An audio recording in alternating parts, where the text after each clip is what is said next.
الحمد لله رب العالمين والعاقبة للمتقين والصلاة والسلام على سيد الأنبياء والمرسلين وعن عبد الرحمن بن أبي ليلى رحمه الله قال كان زيد بن أرقم رضي الله تعالى عنه يكبر على جنائزنا أربعا وأنه كبر على جنازة خمسا فسألته فقال كان رسول الله صلی اللہ علیہ وآلہ وسلم یکبرها رواہ مسلم والاربعات۔ سیدنا عبد الرحمن ابن ابی لیلہ یہ انصاری مدنی ہیں لیکن کوفہ میں منتقل ہونے کی وجہ سے کوفی کہلائے، اور ان کا شمار کبار تابعین میں سے ہے۔ صحابہ کی ایک جماعت سے ان کا سماع ثابت ہے۔ ان کی کنیت ابو عیسیٰ ہے، اور سیدنا عمر فاروق رضی اللہ تعالی عنہ کی خلافت کے اختتام میں ابھی 6 سال باقی تھے جب ان کی پیدائش ہوئی تھی۔ 86 ہجری میں معرکہ جماجم میں یہ فوت ہوئے، اور ایک قول یہ کہ انہوں نے بصرہ کی نہر میں ڈوب کر شہادت پائی۔ تو عبد الرحمن ابن ابی لیلہ رحمہ اللہ بیان فرماتے ہیں کان زید بن ارقم، کہ سیدنا زید بن ارقم رضی اللہ تعالی عنہ تھے، یکبرو تکبیریں کہا کرتے، علی جنائزنا ہمارے جنازوں پر، اربعاً 4، یعنی جب بھی کوئی جنازہ پڑھاتے تو اس جنازے پر 4 تکبیرات کہا کرتے تھے۔ لیکن ایک مرتبہ معمول کے خلاف انہوں نے عمل کیا، اور وہ کیا ہے؟ وَأَنَّهُ كَبَّرَ، کہ انہوں نے تکبیر کہی، علی جنازتن ایک جنازے پر، خمسن 5، یعنی 4 تکبیر کے علاوہ 5ویں تکبیر بھی انہوں نے کہہ دی۔ فَسَأَلْتُهُ، کہتے ہیں میں نے ان سے سوال کیا، میں نے ان سے پوچھا کہ آخر آپ نے آج 5 تکبیر کیوں کہی ہیں؟ فقال، تو انہوں نے کہا، کان رسول اللہ صلی اللہ علیہ وآلہ وسلم یکبرها، کہ نبی مکرم صلی اللہ علیہ وآلہ وسلم بھی 5 تکبیریں کہا کرتے تھے۔ رواہ مسلم والاربعۃ، اس حدیث کو امام مسلم رحمۃ اللہ علیہ نے روایت کیا ہے، اور ائمہ اربعہ نے بھی۔ اس حدیث مبارکہ کے اندر جو مسئلہ بیان ہوا ہے وہ مسئلہ کیا ہے کہ نماز جنازہ میں تکبیرات کا، کہ نماز جنازہ میں کتنی تکبیرات کہنی ہے۔ پہلے بھی آپ کو میں نے اشارتاً یہ بات بتلائی تھی کہ نماز جنازہ میں 4 سے زیادہ تکبیریں کہنا جائز ہیں، یعنی 4 سے لے کر 9 تک کی صحیح روایات موجود ہیں۔ آپ ان میں سے کوئی بھی کسی پر بھی آپ عمل کرنا چاہتے ہیں تو یہ عمل جائز ہے، کہ آپ کبھی 4 کہہ لیں، کبھی 5، کبھی 6، کبھی 7، کبھی 8، کبھی 9، جتنی آپ تکبیرات کہہ سکتے ہیں۔ لیکن بہتر کیا ہے؟ یہی ہے کہ انسان ایک ہی عمل کو اختیار نہ کرے، جیسا کہ ہمارے ہاں 4 ہی تکبیرات پر عمل کیا جاتا ہے، نہ کبھی کسی نے 5 پہ، نہ 6 پہ، نہ 7، نہ 8، نہ 9 پر۔ تو جس طرح آپ نمازوں کی مختلف دعائیں آپ کو ملتی ہیں، دعا استفتاح لے لیجئے، مختلف ہے، تو علماء کیا بیان کرتے ہیں کہ آپ تبدیل کر کر کے پڑھا کریں، کبھی کون سی پڑھ لیں، کبھی کوئی پڑھ لیں، ٹھیک ہے۔ لیکن اگر آپ التزام بھی ایک پہ کرتے ہیں، وہ ثابت تو ہے، کوئی مسئلہ تو نہیں ہے اس کے اوپر، وہ بھی آپ پڑھ سکتے ہیں۔ اسی طرح رکوع کی دعائیں ہیں، اسی طرح سجدے کی دعائیں ہیں۔ تو الغرض جس موقع پر کئی دعائیں موجود ہوں یا کئی اعمال اس موقع کے موجود ہوں، تو اس میں مختلف کبھی کبھی اختیار کر لینے چاہیے۔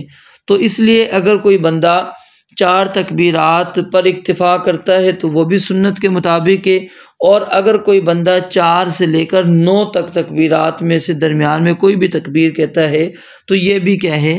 درست ہے، اس میں بھی کوئی حرج نہیں ہے، کیونکہ یہ ساری کی ساری رسول مکرم صلی اللہ علیہ وآلہ وسلم سے ثابت ہیں۔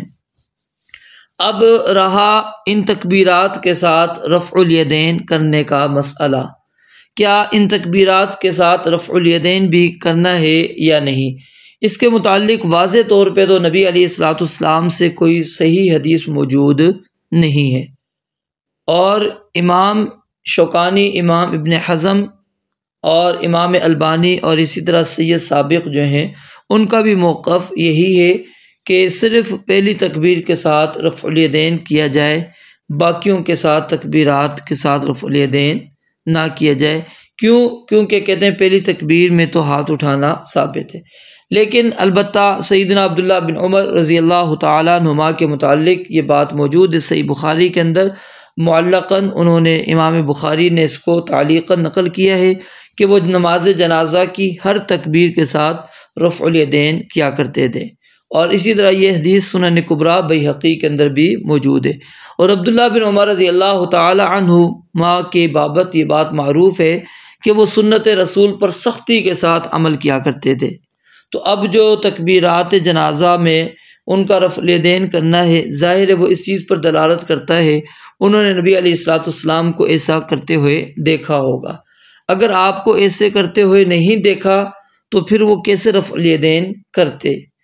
تو اس لیے کوئی بندہ اگر جنازے کے اندر تکبیرات کے ساتھ رفع الیدین کرتا ہے تو اس کو بدعت نہیں کہنا چاہیے، کیونکہ یہ صحابی کے عمل اور قول سے ثابت ہے، اور صحابی کے عمل اور قول کو بدعت نہیں کہا جاتا۔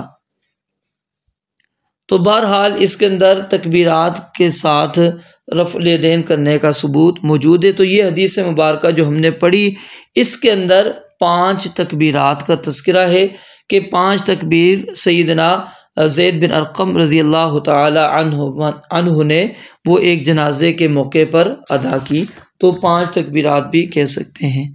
وعن علی رضی اللہ تعالی عنہ، سیدنا علی رضی اللہ تعالی عنہ سے روایت ہے انہ کبرا، کہ انہوں نے تکبیر کہی، علی سہل بن حنیف، سہل بن حنیف یہ غزوہ بدر اور باقی غزوات کے اندر شامل ہوئے تھے، اور غزوہ احد میں نبی علیہ الصلوۃ والسلام کے ساتھ ثابت قدم رہے تھے۔ سیدنا علی رضی اللہ تعالیٰ عنہ نے ان کو بصرہ پر عامل مقرر کیا تھا، اور صفین میں بھی ان کے ساتھ موجود تھے۔ ہجرت مدینہ کے بعد سیدنا علی رضی اللہ تعالیٰ عنہ اور ان کے درمیان میں نبی علیہ الصلوۃ والسلام نے مواخات، اخوت قائم کی تھی۔ 38 ہجری میں انہوں نے وفات پائی۔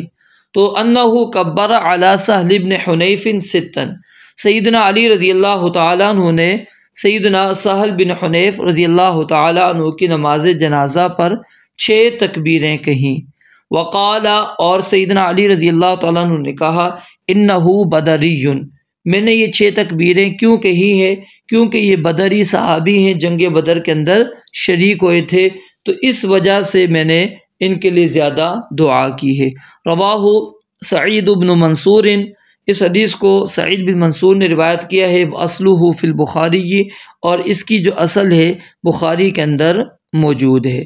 تو یہ روایت اس بات کو ثابت کرتی ہے کہ کسی کی بزرگی اور شرف کا لحاظ رکھتے ہوئے 4 سے زائد تکبیرات کہی جا سکتی ہے، اور سیدنا علی رضی اللہ تعالیٰ عنہ نے 6 تکبیریں کہیں۔ پیچھے آپ نے 5 تکبیروں والی دلیل پڑھی، یہاں پر 6 تکبیروں والی دلیل موجود ہے۔ وعن جابر رضی اللہ تعالی عنہ قال کان رسول اللہ صلی اللہ علیہ وآلہ وسلم، سیدنا جابر رضی اللہ تعالیٰ عنہ سے روایت ہے، بیان فرماتے ہیں کہ نبی علیہ الصلوۃ والسلام تھے، یکبر علی جنائزنا 4، ہمارے جنازوں پر 4 تکبیریں کہا کرتے تھے۔ وَيَقْرَأُ بِفَاتِحَةِ الْكِتَابِ، اور سورہ فاتحہ بھی پڑھا کرتے تھے، فی التکبیرۃ الاولی، پہلی تکبیر میں۔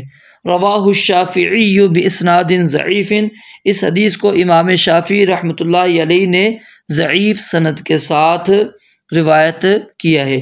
اس روایت کی سند کے اندر محمد بن عبداللہ بن عقیل، یہ ضعیف راوی ہیں جو سیدنا جابر رضی اللہ تعالیٰ عنہ سے بیان کرتے ہیں، لیکن اس کے بعد جو اگلی حدیث ہم پڑھیں گے وہ اس کی مؤید اور شاہد ہے، جس کی بنا پر ہم یہ کہیں گے کہ یہ حدیث مبارکہ قابل حجت اور قابل عمل ہے، اور اس کے اندر کیا ہے سورہ فاتحہ کا پڑھنا مسنون ہے، ثابت ہے۔ تو اس حدیث کے اندر کیا موجود ہے؟ ایک تو تکبیرات کا ذکر ہے کہ 4 تکبیریں کہیں، اور دوسرا آپ نے پہلی تکبیر کے اندر سورہ فاتحہ پڑھی۔ اب اگلی روایت پڑھتے ہیں، پھر اس مسئلہ پر ہم بات کرتے ہیں۔ وعن طلحة بن عبد اللہ بن عوف، سیدنا طلحہ بن عبداللہ بن عوف یہ سیدنا عبد الرحمن بن عوف کے بھتیجے تھے، اور درمیانے جو تابعین ہیں ان کے اندر اوساط تابعین میں ان کا شمار ہوتا ہے۔ ثقہ تھے اور بڑے پائے کے فقیہ بھی تھے۔ 97 ہجری میں 72 سال کی عمر میں انہوں نے وفات پائی۔ تو سیدنا طلحہ بن عوف رحمہ اللہ سے روایت ہے، قال کہتے ہیں، صلیت میں نے نماز پڑھی، خلف ابن عباس سیدنا عبداللہ ابن عباس رضی اللہ تعالی عنہما کے پیچھے، علی جنازۃ ایک جنازے پر، فقرأ فاتحۃ الکتاب تو انہوں نے سورہ فاتحہ پڑھی، فقال فرمایا، لتعلموا تاکہ تم جان لو، تمہیں معلوم ہو جائے، انہا سنتن کہ یہ سنت ہے سورہ فاتحہ کا پڑھنا۔ رواہ البخاری، اس حدیث کو امام بخاری رحمۃ اللہ علیہ نے روایت کیا ہے۔ تو اس حدیث مبارکہ سے 2 مسئلے ثابت ہوتے ہیں۔ ایک تو نماز جنازہ جہری پڑھنے کا، بلند آواز سے پڑھنے کا مسئلہ ثابت ہوتا ہے۔ کیوں؟ اب طلحہ بن عبداللہ بن عوف کو کیسے پتہ لگا؟ ظاہر ہے سیدنا عبداللہ بن عباس رضی اللہ تعالیٰ عنہما نے بلند آواز سے پڑھا، اور پھر یہ بات بھی بتلا دی کہ میں نے جو بلند آواز سے سورہ فاتحہ پڑھی ہے اس کی وجہ کیا ہے، تاکہ تمہیں یہ بات معلوم ہو جائے کہ یہ سنت ہے۔ تو یعنی نماز جنازہ میں سورہ فاتحہ اونچی آواز سے پڑھنا بھی جائز ہے۔ اور دوسری بات کہ سورہ فاتحہ پڑھنی ہے، لیکن افسوس ہے کہ ہمارے جنازوں کے اندر سے سورہ فاتحہ نکل چکی ہے۔ پہلی تکبیر کے بعد کیا پڑھ لیا جاتا ہے؟ جی ثنا، اور ثنا بھی اپنی خود ساختہ، خود بنائی ہوئی۔ پھر دوسری تکبیر میں درود بھی اپنا خود ساختہ بنایا ہوا۔ پھر تیسری تکبیر کے اندر آگے آپ دعا پڑھیں گے، اللہم اغفر لحینا، بس وہ پڑھا اور سلام پھیر دیا۔ یہ میت کے ساتھ انتہائی قسم کا ظلم ہے، زیادتی ہے۔ ہمیں مسنون جنازہ پڑھنا چاہیے جو نبی علیہ الصلوۃ والسلام سے ثابت ہے۔ تو پہلی تکبیر اللہ اکبر کہتے ہی آپ نے سورہ فاتحہ پڑھنی ہے، آپ نے ثنا نہیں پڑھنی۔ ثنا کے پڑھنے کا وہاں پر تذکرہ موجود نہیں ہے۔ امام البانی رحمۃ اللہ علیہ کی جو کتاب ہے احکام الجنائز، اس کے اندر آپ تفصیل کے ساتھ پڑھ بھی سکتے ہیں اس مسئلے کو۔ تو پہلی تکبیر کے بعد سورہ فاتحہ اور ساتھ میں کوئی سورت ملانی ہے۔ پھر دوسری تکبیر کے بعد آپ نے درود جو آپ نماز کے اندر پڑھتے ہیں تشہد میں وہ والا، پھر اس کے بعد آپ تیسری دعا میں میت کے لیے دعائیں کریں گے، جو آپ دعائیں کر سکتے ہیں۔ مغفرت کی مختلف دعائیں موجود بھی ہیں احادیث کے اندر، ہم پڑھیں گے بھی، اور اس کے علاوہ بھی آپ کوئی بھی اس کے درجات کی بلندی کے لیے، اس کے مغفرت کے لیے، اس کے لیے سفارش کرنے کے لیے دعائیں کر سکتے ہیں، اس میں کوئی حرج نہیں ہے۔ اگر پھر اسی طرح 5ویں میں جاتے ہیں، 6ٹھی میں جاتے ہیں، 7ویں میں جاتے ہیں، تو ان سب کے اندر آپ دعائیں پڑھتے چلے جائیں گے۔ تو نماز جنازہ کا جہری پڑھنا بھی اس حدیث سے ثابت ہو گیا، اور سورہ فاتحہ کا پڑھنا بھی اس سے ثابت ہو گیا۔ وعن عوف بن مالک رضی اللہ تعالی عنہ قال، سیدنا عوف بن مالک رضی اللہ تعالی عنہ سے روایت ہے، یہ عوف بن مالک جو ہیں ان کا تعلق قبیلہ اشجع کے ساتھ تھا، اور اس وجہ سے ان کو کیا ہے، اشجعی کہتے تھے۔ یہ صحابی رسول ہیں، غزوہ خیبر میں پہلی مرتبہ جہاد کے اندر شریک ہوئے۔ فتح مکہ کے دن قبیلہ اشجع کا جو جھنڈا تھا ان کے ہاتھ میں تھا۔ انہوں نے شام میں سکونت اختیار کی، اور 73 ہجری میں وہیں پر یہ فوت ہوئے۔ تو سیدنا عوف بن مالک رضی اللہ تعالی عنہ سے روایت ہے، قال کہتے ہیں، صلی نماز پڑھائی رسول اللہ صلی اللہ علیہ وآلہ وسلم نے علی جنازۃ ایک جنازے پر، یعنی ایک نماز جنازہ آپ علیہ الصلوۃ والسلام نے پڑھایا۔ فحفظت پس میں نے یاد کر لی، من دعائہ آپ کی دعا میں سے، آپ کی دعا میں سے میں نے اتنا حصہ یاد کر لیا جو آپ علیہ السلام نے جنازے پر پڑھا تھا۔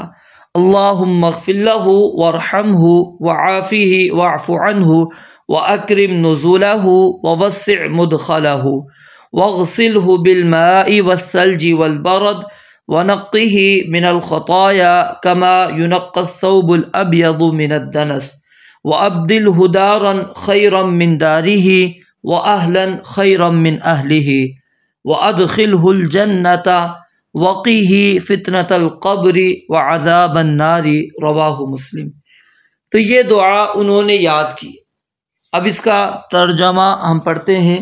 اللہم اغفر لہ، اے اللہ اس میت کو معاف کر دے، اس کی مغفرت فرما۔ وارحمہ، اے اللہ اس میت پر رحم فرما۔ وعافیہ، اے اللہ اسے عافیت دے۔ واعف عنہ، اے اللہ اس سے درگزر فرما۔ واکرم نزلہ، اور اس کی مہمان نوازی اچھی فرما۔ واکرم نزلہ، اور اس کی مہمان نوازی اچھی فرما۔ اور اگر زا کے ساتھ بھی پڑھیں تو یہ بھی جائز ہے، یعنی مہمان کے سامنے جو کھانے پینے کی چیزیں پیش کی جاتی ہیں، اور مراد یہاں پر کیا ہے؟ اجر و ثواب ہے کہ اللہ تعالیٰ اس کو اچھا اجر اس کا عطا فرما۔ ووسع مدخلہ یا مدخلہ، میم پر فتح اور ضمہ دونوں پڑھنا کیا ہے؟ جائز ہیں۔ ووسع، اور وسعت پیدا فرما، کشادہ کر دے، مدخلہ، اس کی قبر کو، اس کی قبر کو، اس کے داخل ہونے کی جگہ کو کشادہ کر دے، وسیع کر دے۔ واغسلہ بالماء والثلج والبرد، واغسلہ، اور اس کو دھو دے، بالماء پانی کے ساتھ، والثلج اور اولوں کے ساتھ، والبرد والثلج اور برف کے ساتھ، والبرد اور اولوں کے ساتھ۔ ونقہ، اور اس کو صاف کر دے، پاک کر دے، صاف ستھرا کر دے، من الخطایا غلطیوں سے، خطایا سے، کما جس طرح کے ینقا صاف کیا جاتا ہے، الثوب الابیض سفید کپڑا، من الدنس میل کچیل سے، میل کچیل سے جس طرح سفید کپڑا صاف کیا جاتا ہے۔ سفید کپڑے کو یہاں پر اس لیے ذکر کیا کیونکہ اس کے اوپر داغ دھبا وہ واضح طور پر نظر آتا ہے، تو انسان اس کو اچھی طرح صاف کر رہا ہوتا ہے، اچھی طرح اس کو رگڑ رہا ہوتا ہے۔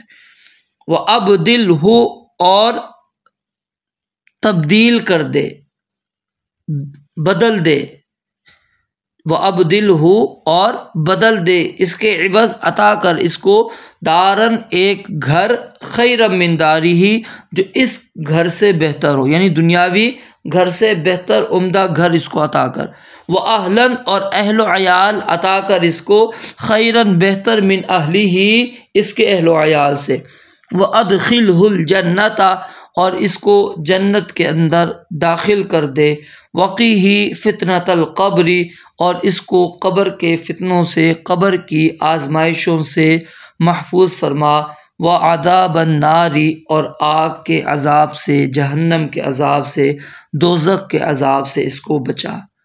یہ بڑی جامع دعا ہے جو نبی مکرم صلی اللہ علیہ وآلہ وسلم نے ایک صحابی کے جنازے پر پڑھی، اور سیدنا عوف بن مالک رضی اللہ تعالیٰ عنہ کہتے ہیں جب آپ یہ کلمات پڑھ رہے تھے تو میں نے تمنا کی کاش کہ یہ جنازہ میرا ہوتا، یعنی آپ میرے لیے یہ دعائیں کرتے، اللہم اغفر لہ وارحمہ وعافیہ واعف عنہ، یہ پوری دعائیں آپ علیہ السلام میرے لیے کرتے۔ تو اس حدیث سے یہ بات معلوم ہوئی کہ آپ نے یہ دعا بآواز بلند پڑھی تھی، تبھی تو سیدنا عوف بن مالک رضی اللہ تعالیٰ عنہ نے اس کو یاد کر لیا۔ اور سنن ابن ماجہ کے اندر بالکل صراحت کے ساتھ یہ موجود بھی ہے، شہدت رسول اللہ صلی اللہ علیہ وآلہ وسلم صلی علی رجل من الانصار فسمعتہ، کہتے ہیں آپ نے نماز جنازہ ایک انصاری کا پڑھایا اور میں نے خود آپ علیہ الصلوۃ والسلام سے یہ سنا ہے۔ تو اس حدیث سے یہ بات ثابت ہو گئی کہ نبی علیہ الصلوۃ والسلام نماز جنازہ بآواز بلند بھی پڑھایا کرتے تھے۔ یاد رکھیے نماز جنازہ سرن اور جہرن دونوں طرح پڑھنا جائز ہے، یعنی آہستہ آواز کے اندر، آواز کے بغیر پڑھنا وہ بھی جائز ہے، اور بلند آواز کے ساتھ پڑھنا یہ بھی جائز ہے، لیکن افضل اس کے اندر کیا ہے، وہ سری ہے۔ افضل مسئلے کو سمجھیے، افضل مسئلہ کیا ہے کہ آپ سری پڑھیں، یہ افضل ہے، لیکن اگر آپ کبھی کبھار جہری پڑھتے ہیں تو یہ جائز ہے، اور جہری پڑھنے سے مقصود کیا ہونا چاہیے، تعلیم دلوانا، لوگوں کو علم ہو جائے، ٹھیک ہے، تو اس لیے یہ کام کرنا چاہیے۔ لیکن مستقل طور پہ سری ہی پڑھنا، جہری کو ترک کر دینا، یا جہری ہی پڑھنا سری کو ترک کر دینا، یہ درست نہیں ہے۔ آپ دونوں پر عمل کریں، یعنی سری کبھی سری پڑھائیں، کبھی جہری پڑھائیں، کیونکہ دونوں کا ثبوت موجود ہے، اور سری پڑھنے والوں پر بھی یعنی اس انداز سے اعتراض نہیں کرنا چاہیے کہ جی انہوں نے جنازہ پڑھایا نہیں، یا جو جہری پڑھاتا ہے اس کے جنازے کو بھی غلط کہنا یہ بھی درست نہیں ہے۔ دونوں کا عمل درست ہے، لیکن کبھی کبھار بندے کو جہری بھی پڑھانا چاہیے تاکہ عوام الناس کو یہ بات معلوم ہو سکے کہ یہ بھی نبی مکرم صلی اللہ علیہ وآلہ وسلم کا طریقہ ہے، اور نماز جنازہ کے اندر یہ دعائیں پڑھی جا رہی ہیں، ان کے علم میں آ سکیں، اور وہ بھی وہ دعائیں تاکہ یاد کریں، اور ان کو اس کا ترجمہ، اس کا معنی، اس کا مفہوم وہ سمجھائیں، تاکہ ان کو پتہ ہو کہ ان دعاؤں کی اہمیت کیا ہے۔ وعن ابی ہریرہ رضی اللہ تعالی عنہ قال، سیدنا ابو ہریرہ رضی اللہ تعالی عنہ سے روایت ہے، فرماتے ہیں کان رسول اللہ صلی اللہ علیہ وسلم، تھے نبی مکرم علیہ الصلوۃ والسلام، اذا صلی علی جنازۃ، جب کسی کی نماز جنازہ ادا کیا کرتے تھے، یقول، تو کہا کرتے تھے، اللہم اغفر لحینا ومیتنا وشاہدنا وغائبنا وصغیرنا وکبیرنا وذکرنا وانثانا، اللہم من احییتہ منا فاحیہ علی الاسلام ومن توفیتہ منا فتوفہ علی الایمان، اللہم لا تحرمنا اجرہ ولا تفتنا بعدہ۔ یہ دعا آپ پڑھتے تھے۔ اب اس کا ترجمہ دیکھیے، اللہم اغفر لحینا، اے اللہ ہمارے زندہ لوگوں کو معاف کر دے، ومیتنا، اور ہمارے مردہ لوگوں کو جو فوت ہو چکے ہیں ان کو معاف کر دے، وشاہدنا، اور ہمارے جو موجود ہیں حاضر ہیں لوگ ان کو معاف کر دے، وغائبنا، اور ہمارے وہ لوگ جو غائب ہیں ان کو معاف کر دے، وصغیرنا، اور ہمارے کم عمر چھوٹی عمر والوں کے جو بچے ہیں ان کو معاف کر دے، وکبیرنا، اور ہمارے جو بڑے ہیں بڑی عمر والے ہیں ان کو معاف کر دے، وذکرنا، اور ہمارے مردوں کو، وانثانا، اور ہماری عورتوں کو، یعنی سب کی اللہ تو مغفرت کر دے، سب کو بخش دے۔ اللہم من احییتہ منا، اے اللہ جس کو بھی تو زندہ رکھے ہم میں سے، فاحیہ علی الاسلام، تو اس کو اسلام پر زندہ رکھنا، ومن توفیتہ، اور جس کو تو فوت کر دے، جس کو تو موت دے، منا ہم میں سے، فتوفہ علی الایمان، تو اس کو تو موت دے ایمان پر۔ اللہم لا تحرمنا اجرہ، اے اللہ ہمیں اس میت کے اجر و ثواب سے محروم نہ رکھنا، یعنی ہم اس کے اوپر صبر کریں گے تکلیف کے ملنے پر، تو ہمیں یہ جو صدمہ پہنچا اس پر صبر کے اجر سے ہمیں محروم نہ کرنا، ولا تفتنا بعدہ، اور ہمیں آزمائش کے اندر بھی مبتلا نہ کرنا، فتنے کے اندر مبتلا نہ کرنا، بلکہ اس کی موت ہمارے لیے مقام عبرت بنا دینا۔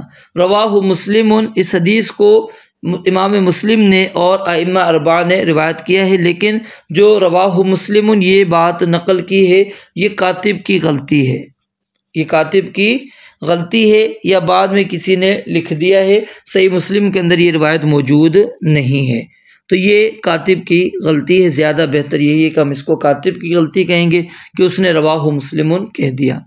تو یہ حدیث مبارکہ بھی اس بات کی دلیل ہے کہ رسول مکرم علیہ الصلاۃ والسلام نماز جنازہ کے اندر یہ دعا بھی پڑھا کرتے تھے، یعنی اس کے علاوہ اور بھی مختلف دعائیں ہیں، تو جو دعائیں ثابت ہیں ان میں سے کچھ بھی آپ پڑھ سکتے ہیں۔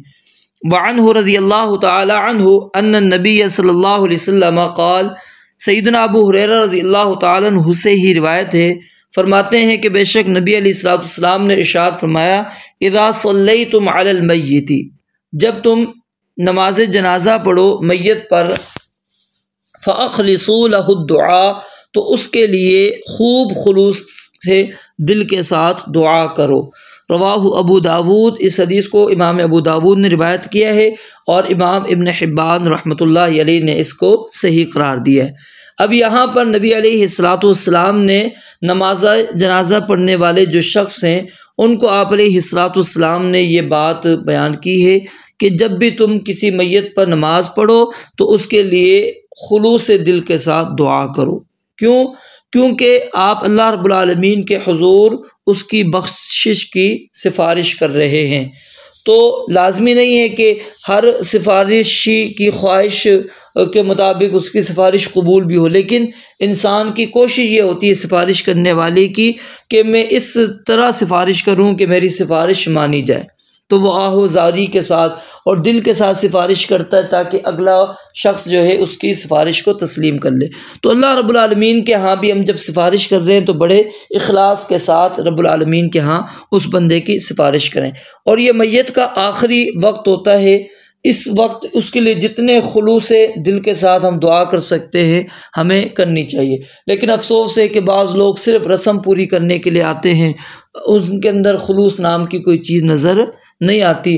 1-2 منٹ میں جنازہ پڑھایا، فارغ ہو گئے، چلے گئے، نہ میت کے لیے دعائیں پڑھی، نہ پیچھے والوں نے پڑھی، نہ اگلے نے پڑھی، تو یہ میت کے ساتھ ظلم اور زیادتی ہے۔ میت کے لیے آپ جتنے اخلاص کے ساتھ دعائیں کر سکتے ہیں اس موقع پر اس کے لیے دعائیں کرنی چاہیے، اور یہ مسلمان کا دوسرے مسلمان پر حق بھی ہے کہ نماز جنازہ کے اندر جب شریک ہو تو اخلاص کے ساتھ اپنے بھائی کی مغفرت کے لیے دعائیں کرے، رب العالمین کے سامنے التجائیں کریں۔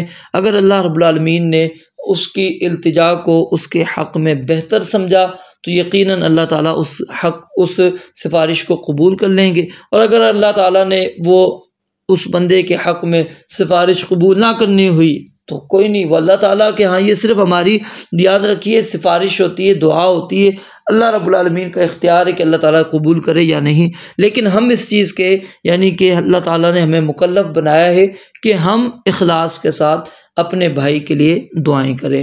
رب العالمین سے دعا ہے اللہ تعالیٰ سمجھنے عمل کرنے کی توفیق عطا فرمائے۔ وآخر دعوانا الحمدللہ رب العالمین۔